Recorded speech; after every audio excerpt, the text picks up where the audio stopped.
critical review of all the references appears to indicate that stories regarding Devdatta being an opponent of the Buddha since childhood are only later additions to the literature. The differences between the Buddha and Devdatta appear to have arisen out of some serious issues which may have been personal and or related to the functioning of the Sangha. It certainly cannot be denied that after the death of the Buddha and with the passage of time, the positive side of the character of Devdatta is overshadowed by the vitriolic condemnation, as most of the condemnation appears in later Buddhist literature. The episodes relating to Devdatta have been analyzed systematically by B. Mukherjee and Andre Barrow, and both of them point out quite persuasively that the episodes maligning Devdatta are a fabrication of later times. Devdatta's positive character becomes darker and darker as time goes by, and one can discern an attempt to whitewash the positive side of his character as more and more blame is heaped upon him. He is thus accused of being filled with greed, pride, and ambition, and of attempting various crimes to set himself in the Buddha's place, to induce Ajatashatru to kill his father, to himself murder the Buddha, and so on, all in spite of his, in some accounts, previously saintly character. All this appears to be part of a plot whose agenda it was to tarnish Devdatta's character. It appears, as argued by R. A. Ray, Devdatta was not an evildoer but a realized master, and that the most important reason for the vilification was his strict identification with the forest Buddhism, as it did not go well with settled monasticism, which he does not consider authentic. His unwavering support of the 5 austere practices may also be seen in the issue of leadership, whereby Devdatta may have shown interest in taking up leadership after the Buddha's death, considering that he believed and wanted to keep Buddhism austere against settled monasticism. As pointed out by Andre Barrow, the only issue that could be accepted historically true is that Devdatta proposed to the Buddha that the 5 austere practices be made obligatory, which the Buddha rejected. And thereafter, Devdatta effected schism in the Sangha by leaving along with 500 monks, and later these monks were won back by Sariputta and Moggallad. That Devdatta was not so bad after all has also been pointed out in some of the texts of other Buddhist traditions. It has been pointed out, for example, in the Sarvastivad Vinaya, that for 12 years after his admission into the order, Devdatta conducted himself with faultless deeds and excelled in his practice of the Dharma. Similarly, in the Sadharam Sutra, the Buddha calls Devdatta his spiritual friend, Kalyan Mitra, in his previous life, and that it was through training under Devdatta as his teacher that he was able to perfect the qualities by which he eventually became a Buddha.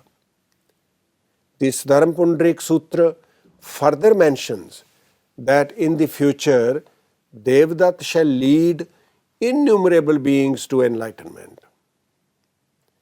So, it appears the schism created by Devdatta was successful, and Sariput and Moglan were either unsuccessful in winning back all those dissident monks who had left with Devdatta for Gyasis, or perhaps Devdatta succeeded later in recruiting some of his own. Over 7 centuries later, the Chinese visitor Faxian saw near Shravasti a community of disciples following Devdatta who rendered homage to the 3 previous Buddhas but not to Shakyamuni Buddha. Similarly, another Chinese visitor who came to India in the 7th century, Xuanzang, he also saw 3 monasteries in Bengal where the followers of Devdatta were in residence. Xuanzang also saw a cave known as the Devdatta Samadhi that was located near Rajgraha. It is stated that the reason for Devdatta's schism was indeed his adherence to certain austerities which the mainstream community from which he seceded was not willing to follow. The 5 austere practices must be seen as the decisive reason for the parting of ways between the Buddha and Devdatta. And the only motive that may have influenced Devdatta, at least till the issue of the 5 austere practices, was this playful cross-cousin rivalry, a desire to surpass his cousin. However, non-resolution of this issue may have led to the frosting of relationship between the two. Devdatta being an advocate of stricter ascetical practices as against the Buddha's greater patience and forbearance in matters of discipline.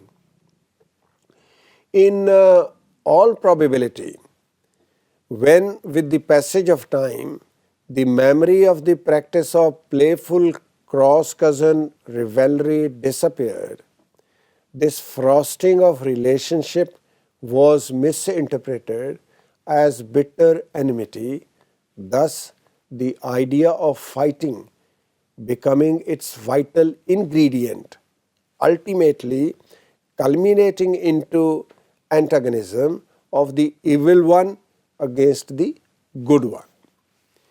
It is quite conceivable that the main body of the Sangha found it necessary to utilize Devdatta as a scapegoat, ridding the Sangha of its contradictions by imputing the insoluble problems of the community to him.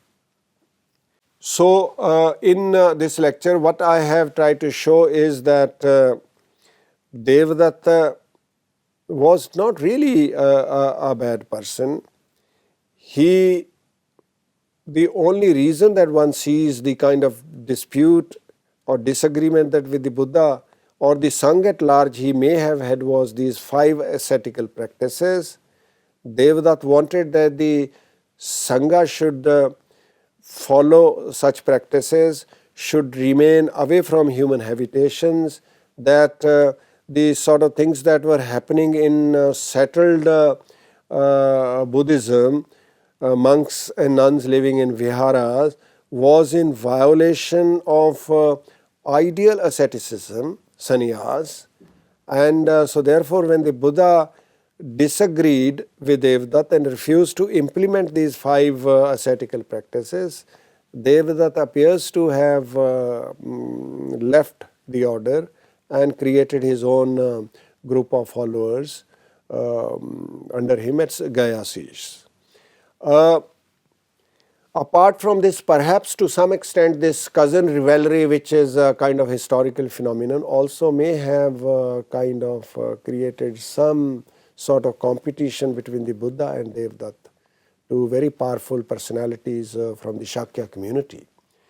And otherwise, apart from this, all the other things that have been related in the literature about Devdatta being a sort of criminal trying to kill the Buddha, etc., generally there is an agreement that this is a sort of forgery and later interpolation into the literature.